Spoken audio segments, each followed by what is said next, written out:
ታዋቂው የ98 ዓመቱ አዛውንት ርዕሰ ሊቃውንት ክንፈ ርግበ ማርቆስ እና መጋቢ ሚስጥር አማኑኤል አዳዲስ መጽሐፍትን አስመርቀዋል። የ98 ዓመቱ እድሜ ባለጸጋ ናቸው። እንግዲህ መጽሐፍ ያስመረቁት እነዚህ አባት ሁለት መጽሐፍ ነው ያስመረቁት።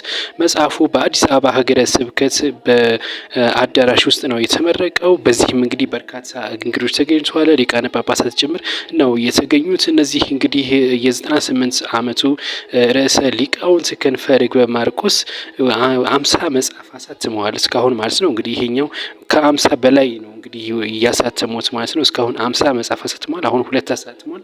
ወደ 52 የሚጠጋ መጽሐፍ ማሳተም እጅግ በጣም የሚገርም ነው። በዚህ ላይ ደግሞ 98 ዓመቱ ናቸው። አሁን 2 አዳዲስ መጽሐፍ ነው ያስመረቁት። እነዚህ 2 መጽሐፍ ዛሬ የተመረቁት ማለት ነው ሐዲሳት እና እንደዚሁም ደግሞ ሃይማኖተ አበው የተሰኙ ናቸው። እንግዲህ 3ቱ ሐዲሳትና ሃይማኖተ አበው የተሰኙ 2 ጉልህ ስራዎችን ነው ያበረከቱ የተባለው። በተጨማሪም ደግሞ የ13 መጽሐፍት ባለቤት የሆኑት መጋቢ ሚስጥር አማኑኤል እንደዚሁም በእንግሊዘኛ መጽሐፍ ያሳተሙት ፕራዮሪቲ ቡክ የተሰኘው ወይም ደግሞ ዘ ኦሪጂናል ኦርቶዶክስ ቸርች የተሰኘ መጽሐፍ ነው። እንግዲህ ይህ መጽሐፍ እንግዲህ በእንግሊዘኛ የታተመ በመሆኑ ለመላው ዓለም እንደሚሰራጭ ጭምር ነው የተነገረው። በመርሃ ግብሩ ላይ በጸሎት በወረብ እንደዚሁም ደግሞ በተለያዩ ጉዳዮች ታጀበ ሲሆን እንደዚሁም ደግሞ ርዕሰ ሊቃውንት ክንፈ ርግበ ማርቆስም የቅድስት ሥላሴ የመጀመሪያው መንፈሳዊ እንግዲህ የመንፈሳዊ ኮሌጅ ምሩቅ መሆናቸውም ነው እየተነገረው በዕለት ማለት ነው። 98 ዓመት ሆኗቸው ተጨማሪ 2 መጽሐፍ መጽሐፋቸው ብዙዎችን